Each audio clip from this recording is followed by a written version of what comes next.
그냥 배터리 제조사만 숨긴 줄 알았더니 화재 위험 리콜 배터리를 숨긴 거였다고? 그래서 미국도 아닌 한국에서 과징금한 112억 원?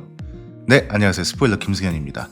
이거 저희가 2년 전쯤 다뤘던 내용인데 드디어 결과가 나왔습니다. 아주 간단하게 요약하면 뭔가요? 2년 전쯤 발생한 인천 청라 아파트 전기차 화재. 이 당시 벤츠 전기차가 문제가 됐잖아요. 화재 발생 이후로 전기차를 지하주차장에 대면 안 된다. 아니다. 스프링클러가 작동하지 않아서 그랬던 거다. 굉장히 많은 논쟁이 오갔고 그 뒤로는 스마트 제어 충전기를 도입해야 한다는 주장까지 나오면서 최근에는 이게 실효성과 보조금 낭비 논란으로까지 이어지고 있는 거죠. 이 당시에 또 하나 논란이 됐던 건 화재가 난 차에 어떤 배터리가 장착됐길래 화재가 났던 거냐 이런 거였는데 알고 보니 파라시스 배터리가 장착되어 있었다. 이런 결론까지 나왔습니다. 이때 저희가 파라시스 배터리가 왜 문제인 거고 이런 배터리를 왜 탑재하게 됐을지에 대한 이야기를 했었습니다. 여기서 핵심은 CATL 배터리를 장착한 것처럼 홍보했는데 파라시스 배터리가 들어가 있었다는 거고 이게 또 다른 문제를 키울 가능성이 크다고 봤었는데 이 전망과 비슷한 결론이 나왔다는 거죠. 그래서 오늘은 공정위가 벤츠에게 112억 원에 달하는 과징금을 부과하게 된 이유는 뭐고 벤츠 코리아는 어떤 입장을 내놨는지 그리고 파라시스 배터리를 탑재한 건 얼마나 심각한 문제가 된 건지 이런 얘기들을 종합적으로 해보려 합니다. 평생 휴대폰 싸게 살 수 있습니다. 아정당 카톡 친추만 하고 대란 때마다 최신형 폰을 돈 받고 바꾸세요. 심지어 약정 끝난 인터넷, 정수기, 휴대폰부터 카드 캐시백까지 가만히 두면 148만원 손해. 나라에서 정한 지원금인데 놓치고 있다면 365일 24시간 아정당 전화 한 통으로 설치 당일 현금 입금, 최저요금, 최고가 보장제 최대 혜택. 본사에서 책임지는 아정당 이사 청소, 당일 불만족 시 전액 환불, 보장이사도 돼요. 인터넷 정수기, 휴대폰 이사 청소 카드까지 정당하게 받자 아정당. 자, 일단 어떤 사건이었는지만 간단하게 요약해 볼 필요가 있습니다. 인천 청라 아파트 지하주차장에서 주차돼 있던 벤츠 EQE에서 불이 났던 사고죠. 초기에 화재 진압을 못했고 나중에는 스프링클러가 작동하지 않았다는 사실도 알려지면서 아파트 관리실에도 책임이 있다는 주장도 나왔었습니다. 아파트 전체를 마비시킬 만큼 화재가 크게 번졌고 소방당국 최종 집계에 따르면 차량 959대가 타거나 그을렸고 지하주차장 내에 있는 오수배관과 전기배선 같은 것도 파손되면서 직접 재산 피해는 38억 원으로 집계를 했습니다. 이 여파로 1580세대의 수돗물 공급도 중단됐었고요. 시간이 좀 흐른 뒤에는 화재가 났던 EQE에 파라시스 배터리가 탑재됐다는 사실이 알려졌고 이게 이제 배터리 정보를 제대로 제공했었는지 CATL로 홍보했던 것 같은데 이런 건 문제가 없는지 이런 전개로 흘렀던 거죠. 결국 2년 정도가 지난 다음 공정위의 결론이 이번에 처음 나온 건데 공정위가 발표한 내용의 핵심은 뭐냐? 간단합니다. 실제 공정위가 발표한 자료를 기반으로 보면요. 배터리 자체의 결함 사건으로 본 게 아니라 소비자 기만을 통한 판매 행위로 봤다. 이게 우선 포인트입니다. 그러니까 화재 원인을 최종적으로 확정 지은 건 아니고 배터리 제조사가 어디인지를 은폐 누락하고 CATL이 들어간 것처럼 딜러 영업에 활용한 행위가 공정거래법상 위계에 의한 부당한 고객 유인으로 판단했다는 거죠. 딱 이 지점이 2년 전 저희 영상과 맥락을 같이 하는 건데 이게 시정명령을 넘어서 과징금까지 붙은 거잖아요. 무려 112억 3,900만 원에 달하는데 이게 얼마나 중한 조치냐 이게 또 중요합니다. 과징금을 막 마음대로 붙이는 게 아니거든요. 어떤 사고가 나면 그 사고와 관련된 상품 같은 게 있을 거고 그 관련 상품에 나온 매출액의 몇 퍼센트 비율을 정해서 과징금을 부과하는 건데 이번에는 관련 매출의 4%를 부과한 거라고 합니다. 이게 어느 정도냐? 가장 강력하게 부과할 수 있는 수준이고요. 이 소리는 그만큼 중대한 사안으로 보고 있다는 거죠. 그럼 대체 어떤 이유 때문에 이 정도로 큰 과징금을 부과한 거냐? 이것도 정부에서 발표한 자료를 보면 되는데요. 크게 3가지 정도로 압축할 수 있습니다. 우선 첫 번째는 위반 행위의 성격이 매우 적극적이었다. 이렇게 설명하고 있습니다. 좀 심하게 말하면 괘씸죄가 붙었다는 거죠. 벤츠가 파라시스 배터리를 장착했다는 걸 알리지 않았는데 여기서 더 문제였던 건 판매 지침과 같은 자료에 벤츠가 CATL을 선택한 이유, 업계 최고의 기술력, 전 세계 시장 점유율 1위 이런 표현을 넣었다고 하고 이걸 기반으로 딜러들이 CATL의 우수성을 강조하면서 판매하도록 했다.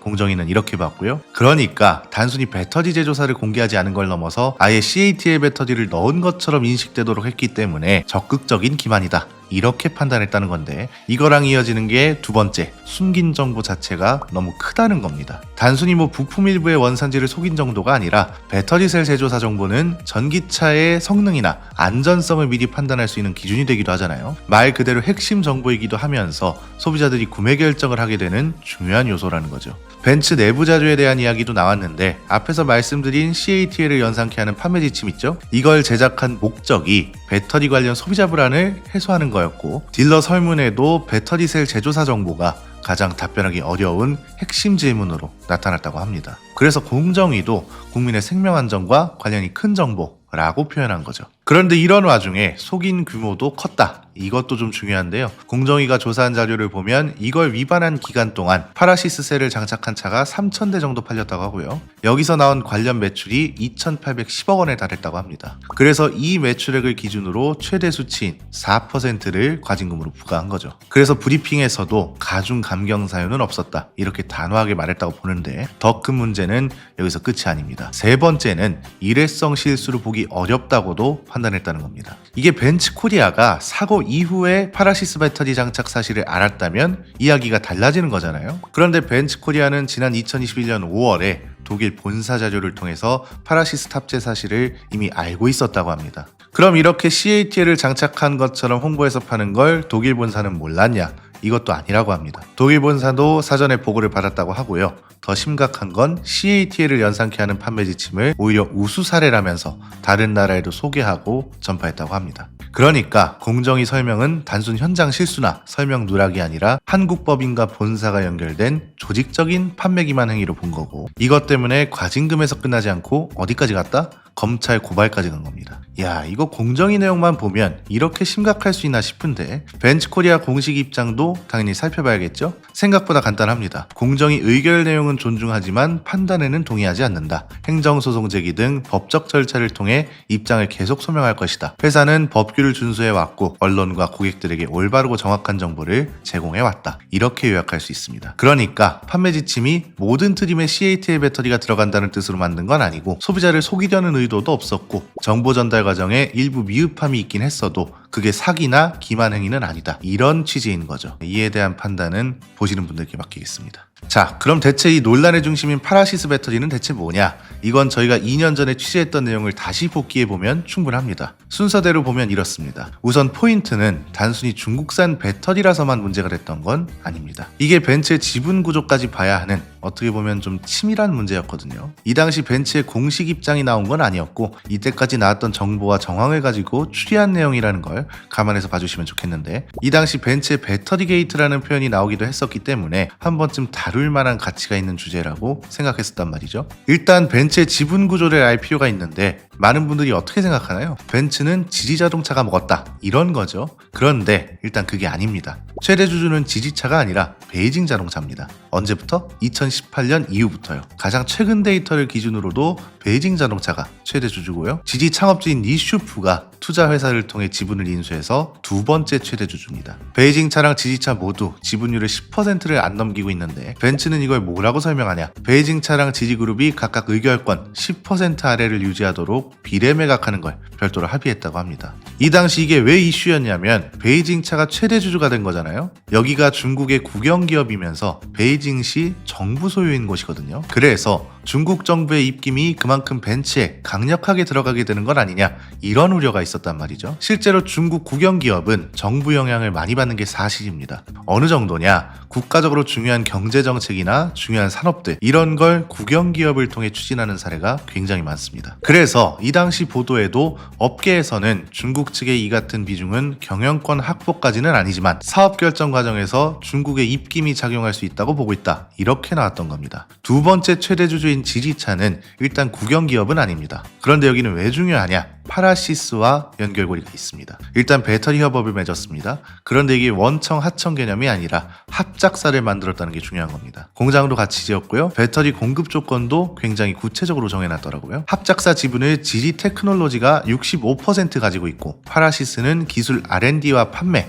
지지차는 자금 유치, 이런 식으로 역할을 나눠뒀고, 여기서 또 잘 봐야 하는 게 합작사 설립 조건인데 이 조건이 어땠었냐? 지지차와 지지차의 자회사인 지지 테크놀로지가 동등하다는 조건 하에 파라시스나 합작사가 생산한 전기차 배터리를 우선적으로 구매할 것을 약속했다. 이게 첫 번째였고요. 여기에 매년 구매량은 수요량의 80% 이상, 구매 가격은 같은 제품의 시작 가격보다 낮아야 한다. 이런 조건도 있었다고 합니다. 이건 무슨 말이냐? 파라시스 입장에선 배터리 공급을 안정적으로 할 수 있게 하고 지지차 입장에선 배터리 공급 가격을 저렴하게 받을 수 있도록 했다는 거죠. 그래서 파라시스라는 이름 자체는 굉장히 낯설지만 벤츠의 두 번째 최대 주주인 지지자동차와 굉장히 밀접한 관련이 있는 곳이라는 걸 저희가 이 당시 중요하게 짚었던 거고요. 이게 이제 두 번째 최대 주주와 관련이 깊은 배터리 회사다 보니 벤츠가 어쩔 수 없이 탑재하게 된 건 아닐까 하는 합리적인 의심도 할 수 있었다. 이런 것도 생각해 볼 만하죠. 그리고 공정위가 브리핑에서 굉장히 많이 강조한 게 결국 과징금을 물린 이유가 파라시스 배터리를 탑재한 차들을 CATL 배터리를 탑재한 것처럼 홍보하고 판매했다는 거잖아요. 실제로도 그랬냐는 게 중요할 텐데 이건 뭐 브리핑에 나왔던 내부 자료까지 안 봐도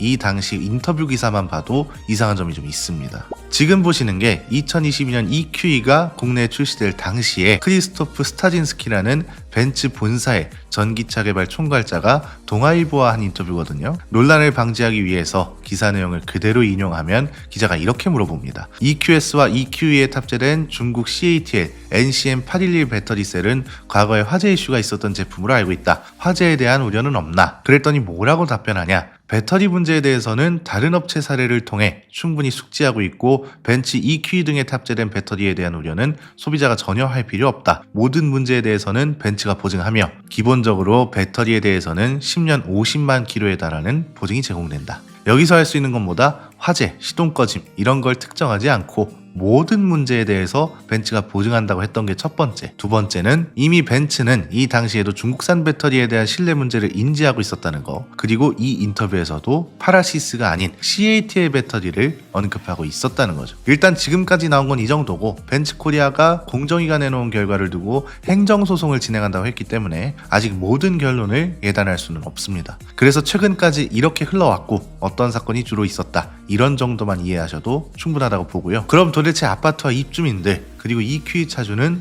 어떻게 되는 거냐? 아직 화재에 대한 과실 비율이 정해진 건 아닙니다. 말 그대로 벤츠 코리아가 배터리 제조사를 제대로 알리지 않았다는 게 과징금의 명분이기 때문에 화재에 대한 책임과 과실 비율이 정해진 건 아직 아니고요. 다만 그 뒤로 아파트 주민들이 어떤 수습 과정을 거쳤는지는 보도가 나왔더라고요. 우선 대부분이 각자 가입한 자차 보험으로 보상받는 구조가 일반적이었다고 하고 아파트가 공용으로 복구해야 하는 것들 이런 건 관리 주체가 가입한 화재 보험으로 먼저 처리하는 방향이었다고 합니다. 그 뒤에 과실 비율이 정해지면 보험사들이 과실 비율에 따라 구상권을 청구하는 방식으로 실제로 손해보험업계에서도 선지급을 하고 책임자에게 구상권을 청구하겠다고 밝혔다고 합니다. 그래서 아직 벤츠 코리아가 다 물게 되는지 최악의 상황으로 차주가 다 물어야 하는지 아파트 관리 주체가 물어야 하는지 아직 이걸 알 수 있는 단계는 아니다. 이렇게 정리할 수 있고요. 벤츠 코리아가 우선 인도적 지원을 했던 내용도 보도가 됐었습니다. 주민들이 일상으로 돌아가는 것도 중요하니까 이걸 이유로 45억 원을 긴급 지원하겠다고 밝혔었고 차가 완전히 전손된 주민 126명한테는